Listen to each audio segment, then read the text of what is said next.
আসসালামু আলাইকুম ওয়া রাহমাতুল্লাহি ওয়া বারাকাতুহু। আল্লাহ সুবহানাহু ওয়া তাআলার রহমত এবং শান্তি আপনাদের সকলের উপর বর্ষিত হোক। এই সমুদ্র আমরা দেখি, বেড়াতে যাই, ভ্রমণ করতে যাই, উপভোগ করতে যাই, এনজয় করতে যাই, কিন্তু আল্লাহ সুবহানাহু ওয়া তাআলা কোরআন মাজিদে বলছেন, সূরা লুকমান সূরা নম্বর 31 আয়াত নম্বর 27, তিনি বলছেন যে সমস্ত সমুদ্রের পানিকে যদি কালি বানানো হয় আর পৃথিবীর যত গাছ আছে সেই গাছকে যদি কলম বানানো হয়, তো আল্লাহর প্রশংসা, আল্লাহ কি বানিয়েছেন, আমাদের কি দিয়েছেন, তার প্রশংসা লিখে শেষ করা যাবে না। এবং আল্লাহ আরো যোগ করছেন ওই আয়াতে, যদি আরো 7টা সমুদ্র তোমাদের দেওয়া হয় কালি হিসাবে, কলমের কালি হিসাবে, তবুও তোমরা শেষ করতে পারবে না। বহু কিছু জিনিস আমরা দেখি আমাদের চোখের সামনে এবং আমাদের আড়ালে। মানুষ এখনো পর্যন্ত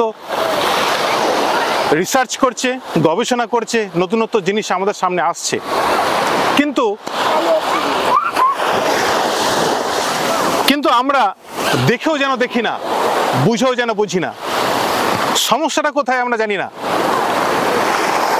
আমরা না চেষ্টা করি সেই প্রতিপালককে বোঝার, না চেষ্টা করি তার বিধানকে মানার।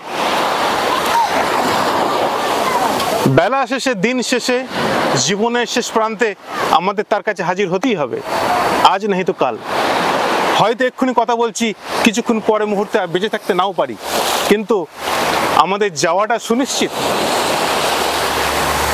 সমস্ত ভাই বোনদেরকে, সমস্ত মানুষকে আমি অনুরোধ করব, জানুন এই পৃথিবীটা আল্লাহ সুবহানাহু ওয়া তাআলা বানিয়েছেন আপনার জন্য, আমার জন্য, সকলের জন্য। শুধু বানিয়েছেন তা নয়, প্রত্যেকটা জিনিস বানানোর পিছনে মহান প্রতিপালকের এক একটা কারণ লুকিয়ে আছে। যদি আমরা সেই কারণকে খোঁজার চেষ্টা করি, জানার চেষ্টা করি, দেখব যে তিনি কত মহান, কত বড় তিনি। ওই জন্য আমরা বলি যে আল্লাহু আকবার, মানে হচ্ছে আল্লাহ অনেক বড়, এত মহান।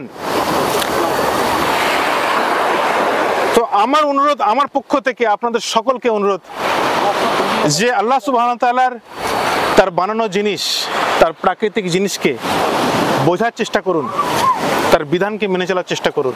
আসসালামু আলাইকুম ওয়া রাহমাতুল্লাহি ওয়া বারাকাতুহু।